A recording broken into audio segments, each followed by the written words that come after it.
Hello दोस्तों, कैसे हैं आप लोग। पता है आपको, मधुमक्खी अपनी ज़िंदगी में कभी नहीं सोती है। ये इतनी मेहनती होती है कि पूछो मत। बेचारी एक बूंद शहद के लिए दूर दूर तक उड़ती है। आजकल तो फिर भी कम हो गए हैं, लेकिन पहले मधुमक्खियों के छत्ते जगह जगह पेड़ों पर, दीवारों पर लटके मिल जाते थे। आपके मन में उस समय कुछ सवाल जरूर आए होंगे। चलिए आज रोचक तथ्यों के माध्यम से मधुमक्खी से जुड़ी जानकारी से आपको रूबरू कराते हैं।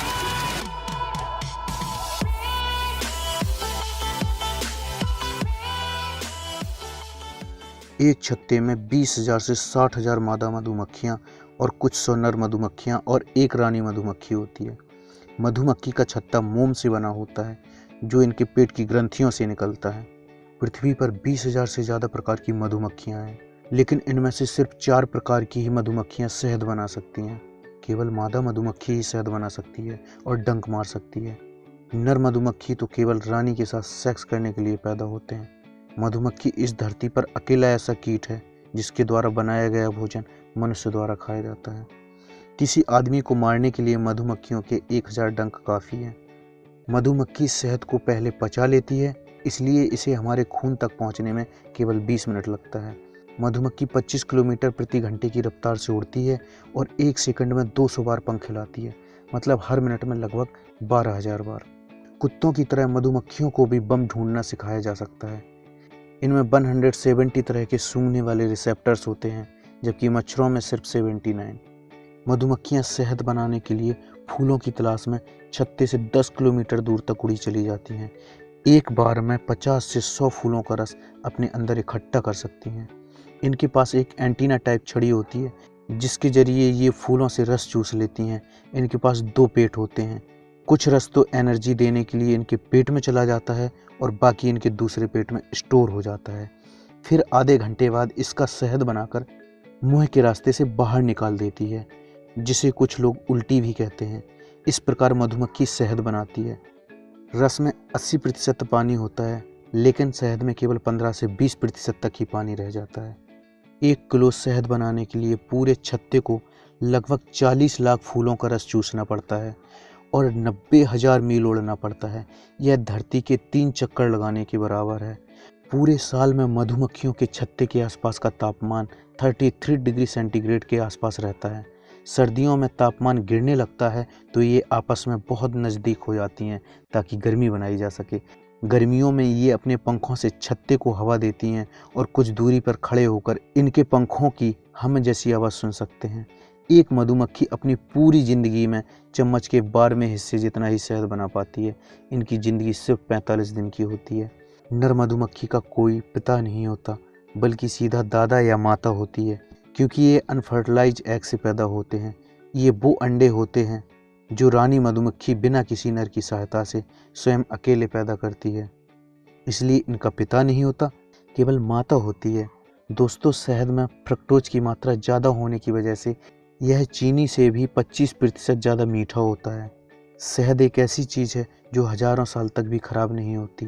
यह एकमात्र ऐसा फूड है ज़िंदगी जीने के लिए आवश्यक सभी चीज़ें पाई जाती हैं।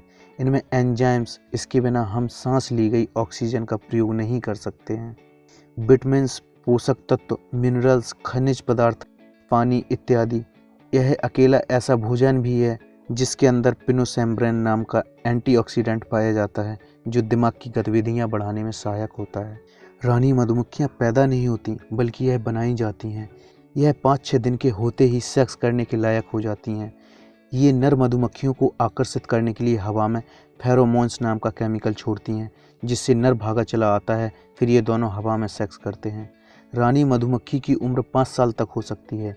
यह छत्ते की अकेली ऐसी मेंबर है जो अंडे पैदा करती है।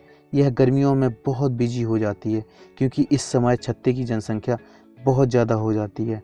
ये ज़िंदगी में केवल एक बार ही सेक्स करती है और अपने अंदर इतने स्पर्म इकट्ठा कर लेती है कि फिर उसी से पूरी ज़िंदगी अंडे देती है। यह एक दिन में 2000 तक अंडे दे सकती है, मतलब हर 45 सेकंड में एक। 28 ग्राम शहद से मधुमक्खी को इतनी शक्ति मिलती है कि वो पूरी धरती का चक्कर लगा सके। धरती पर मौजूद सभी जीव जंतुओं में से मधुमक्खियों की भाषा सबसे कठिन है।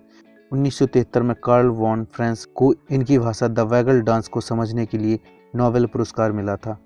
एक छत्ते में 2 रानी मधुमक्खियाँ नहीं रह सकती हैं, और रहेंगी भी तो केवल थोड़े समय के लिए, क्योंकि जब 2 क्वीन भी आपस में मिलती हैं तो वे दोस्ती करने के बजाय एक दूसरे पर हमला करना पसंद करती हैं, और ये तब तक जारी रहता है जब तक एक की मौत ना हो जाए।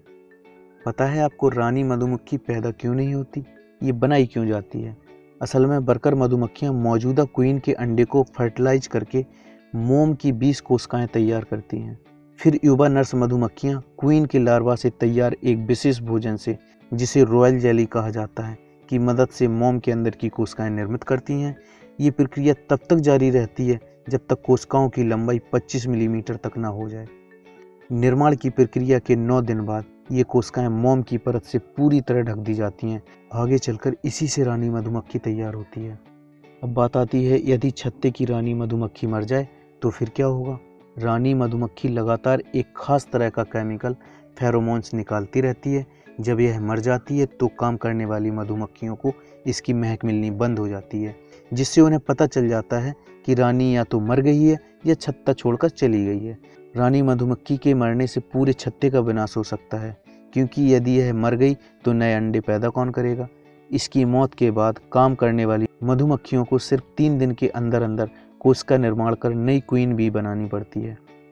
आपको पता है, यदि धरती पर सारी मधुमक्खियां खत्म हो जाएं तो क्या होगा?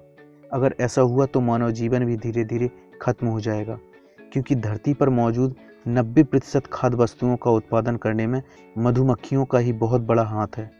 इनके मरने से 100 में से 70 फसलें सीधे तौर पर नष्ट हो जाएंगी, यहाँ तक कि घास भी नहीं उगेगा। महान वैज्ञानिक अल्बर्ट आइंस्टीन ने भी कहा था कि अगर मधुमक्खियां धरती से खत्म हो जाएं तो मानव प्रजाति ज़्यादा से ज़्यादा कुछ सालों तक ही जीवित रह पाएगी। इसी प्रकार की और ज़्यादा जानकारियाँ जानने के लिए देखते रहिए हमारा चैनल, और अगर अभी तक आपने इस चैनल को सब्सक्राइब नहीं किया है तो सब्सक्राइब कर लें और बेल आइकॉन को दबा लें, जिससे कि आपको आने वाले नए वीडियो का नोटिफिकेशन मिलता रहे। वीडियो देखने के लिए बहुत बहुत धन्यवाद।